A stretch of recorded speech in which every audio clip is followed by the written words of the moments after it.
25 तारीख एकादशी है, जिसको निर्जला एकादशी के नाम से बोला जाता है, निर्जला एकादशी के नाम से पूजा जाता है। व्रत करें। और एकादशी के व्रत का एक नियम और बता दूं, एकादशी के व्रत के दिन रात के समय भी नहीं खाना चाहिए, पहले रात को भी, पहले दिन भी एक ही समय भोजन करना चाहिए। अरे ये मन का वहम है कि तुम जो ज्यादा खाते हो ये तुम खा खा के जी रहे हो, कुछ नहीं है। ये बहुत सचेत बता रहा हूं मैं, कुछ भी नहीं है। इसलिए पहले दिन भी आपको एक ही समय भोजन करना चाहिए, रात का भोजन आपको नहीं करना चाहिए।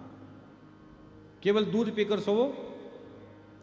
और एकादशी के दिन भोर में जल्दी उठो, वैसे ही जल्दी उठना चाहिए। जो व्यक्ति सूर्योदय के बाद उठता है उसका भाग्य सोया रहता है।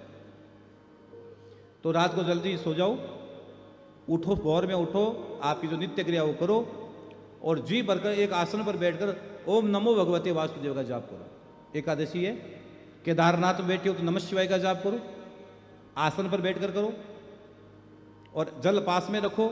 आसन पर उड़ते समय जल को नीचे छिड़क कर 3 बार इंद्राय नमः शक्राय नमः, इंद्राय नमः शक्राय नमः, इंद्राय नमः शक्राय नमः बोलकर खड़े हो जाओ और अपने माता पिता को प्रणाम करो। कच्चे दूध से अगर हो सके तो लड्डू गोपाल जी की सेवा करो उस दिन। देसी गाय का कच्चा दूध है, देसी गाय के कच्चे दूध से लड्डू गोपाल जी की सेवा करो, ठाकुर सेवा।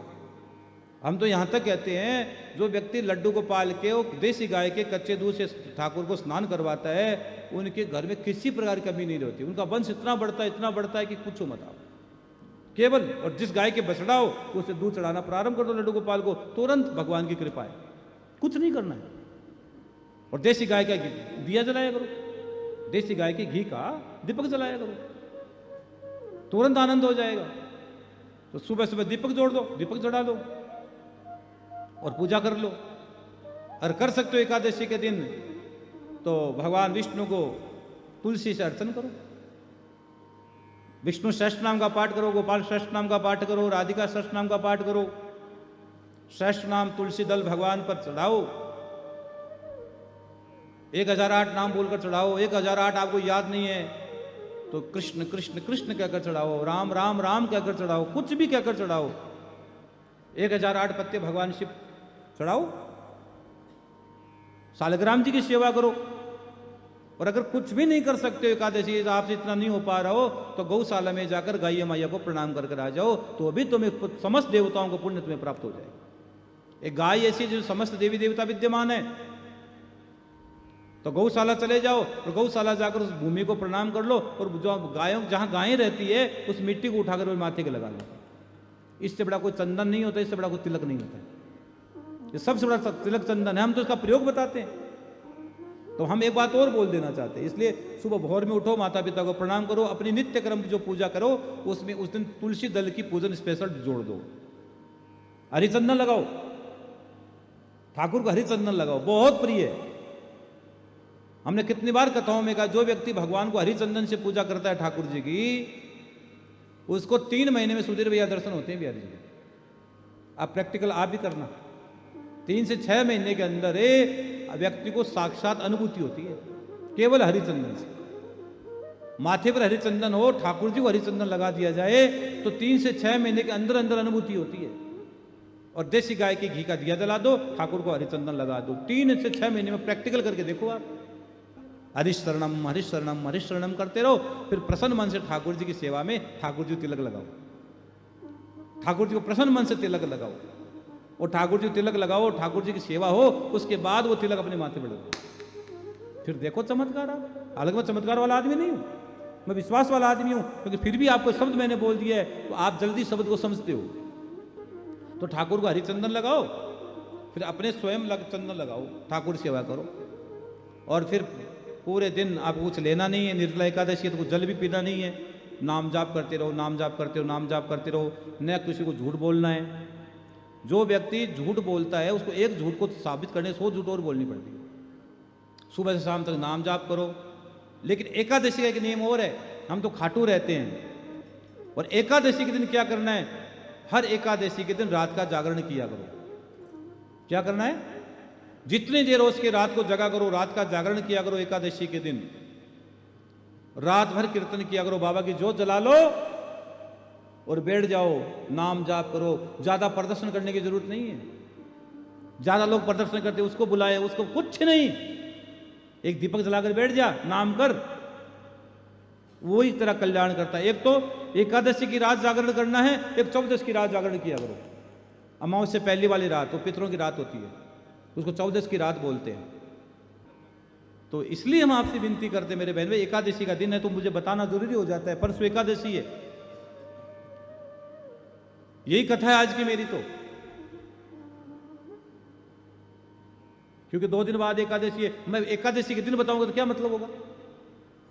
एकादशी के दिन सुबह 10 बजे व्यासपीठ में बैठूंगा, बताऊंगा, उस समय तो आधा काम तो हो गया होगा, कहीं तो खा लिए होंगे, कहीं घूम लिए होंगे। महाराज जी आप बताओ अब क्या? हाँ, एकादशी के दिन आचमन का विधान है सुधीर भैया। आचमन जितना आचमन करते ना, आचमन केशवाय नमः, माधवाय नमः, नारायण नमः, वो अधिकार है, आप आचमन करो। आचमन अगर आप करते हो, जैसे संध्या करते हो, संध्या में आचमन होता है, कोई पूजा करते आचमन होता है, आचमन जितना जल पूजा में अपन लेते हो तो इससे आपका व्रत किसी प्रकार से खंडित नहीं होता है।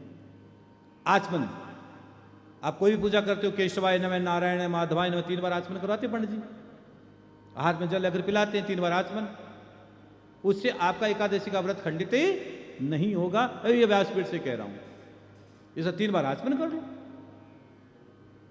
रात भर जागरण करो, श्याम बाबा का ज्योत लाओ, और भोर में सुबह जल्दी उठो और उठकर जल दान। क्यों आपने छोड़ा क्या है? जल छोड़ा है। और हम तो क्या करेंगे, दूसरे दिन श्याम बाबा की ज्योत लेंगे, 12 से श्याम बाबा की ज्योत लेंगे, खीर चूरे का भोग लगाएंगे। कितनी तारीख को? 26 तारीख शुक्रवार, 26 तारीख शुक्रवार को खीर चूरे का भोग लगा देंगे श्याम बाबा को। और पारण का समय, अब आप जो भी व्रत करते हो, कई लोग कहते हैं महाराज जी हमको व्रत का फल नहीं मिला, नहीं मिलता है। एकादशी का पारण का समय होता है, व्रत के पारण का समय होता है, उसी समय पारण किया जाता है। अरे राजा अम्बरीश की कथा भागवत में आती है, राजा अम्बरीश की कितनी प्यारी कथा भागवत में आती है। एकादशी का पारण के समय हो रहा था, दुर्वासा ऋषि जी आ गए, उनको निमंत्रण दे दिया। दुर्वासा ऋषि तो लेट हो गए, उन्होंने ठाकुर जी का नाम लेकर कुछ पा लिया हल्का से, दुर्वासा जी क्रोध में हो गए। तो एकादशी के समय पर पारण करोगे तो ही एकादशी का पुण्य मिलेगा। तो महाराज जी पारण का समय भी बता दो, दोपहर का तो नहीं है ना दूसरे दिन? एकादशी का पारण का समय दूसरे दिन दोपहर नहीं, सुबह 5:40 से पारण का समय।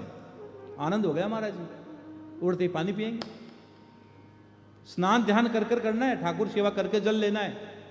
यूं नहीं उड़ते फटाफट पी गए 2 लोटा पानी का, नहीं। उठो, जल्दी उठो, भोर में उठो, ठाकुर सेवा करो, ठाकुर सेवा निवृत्त होने के बाद जल पान करो। 5:40 से लेकर लगभग 8:15 बजे तक पारण का समय, इसके बीच आप पारण कर लेना, आपको एकादशी का पूरा पुण्य जागृत हो जाएगा। इस बार 26 हो गई ना, 26 हो गई, अधिक मास की 2 और बढ़ गई, 26 हो गई। 26 एकादशी का पुण्य, 26 की 26 एकादशी का पुण्य आपको निर्जला एकादशी से प्राप्त हो जाता है। अब भी नहीं करोगे तो भैया हम क्या कहें? हम तो केदार खंड में बैठे हैं और केदारनाथ में एकादशी करोगे, अरे वाह क्या आनंद हमारा।